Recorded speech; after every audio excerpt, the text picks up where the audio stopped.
in the preseason year. Is that something you're preparing for and maybe have to adjust to a little bit for this first preseason game for you guys? Well, it's certainly something that we've been talking about and at great length, but when you check the summaries of the games, I'm sure every coach is making their players aware of how the game is being called. So you look at the Kings game the other night against Vancouver, the Kings were whistled for 12 minors. Like, that's excessive. So, I took a look at the summaries of previous games, NHL games, and teams are shorthanded and there's a lot of slashing, there's a lot of the face-off violation. And so it's not uncommon when they're trying to enforce a rule or they bring in a new rule, they typically go overboard and call it excessively during the preseason. All the more reason to endear ourselves to the referees. So I'll just have to chew my tongue on the bench here tonight. But yeah, we've talked to our guys about it. But we also expect that both teams will be getting called, and sooner or later the players will grasp it, or as in typical fashion, the league will back off and not call it quite so frequently. So it is what it is, guys. Do you appreciate the opportunity it gives you to look at some of your special teams? Not really. I mean, yeah,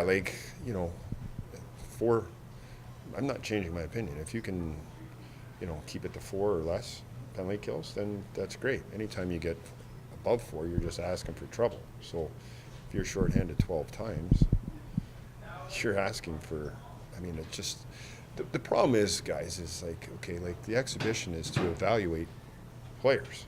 Maybe you got some guys on the bubble and maybe you got some young kids pushing. Well, if you're not playing any 5-on-5, how do you truly evaluate them throughout the game?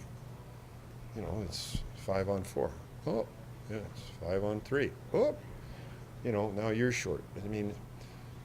It's not about, if that's the way the game's going to be played, then just play 5-on-4 the whole game.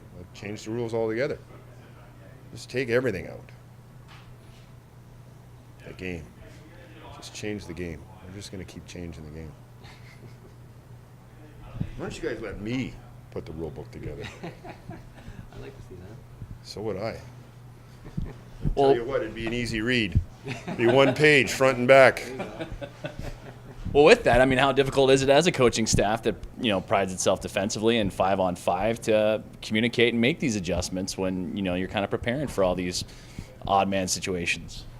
Well, we've talked to our guys. We're stressing, keep your stick on the ice, stick on puck, which, that's what you should be doing.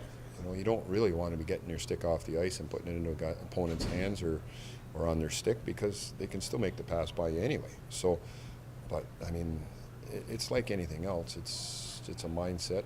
We've gotten maybe a little lax on it ourselves as players and stressing it as coaches, and now they're trying to reel it in. And so long as I guess it's being enforced on both sides, you really can't complain too much. But I'm sure I will. Talk to me after the game tonight. Yeah, might be a different story. Well, you know what? We evaluate our players in the preseason. Well, how come they don't hand us a sheet so we can evaluate the referees? Well, speaking of evaluating players, it's a healthy mix, it looks like, of some youngsters out there with players that have been in the system for a little bit. What are you looking forward to, or what are you looking at specifically in tonight's matchup with Anaheim? Well, there are some guys that are playing that are trying to make an impression, and there's some guys playing that, a guy like Kevin Gravel, he's trying to become a regular with the Kings. So you want to see him probably be, if not our best defenseman, one of the best defensemen representing our side tonight.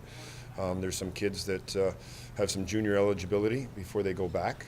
You want to see what you're going to get down the road.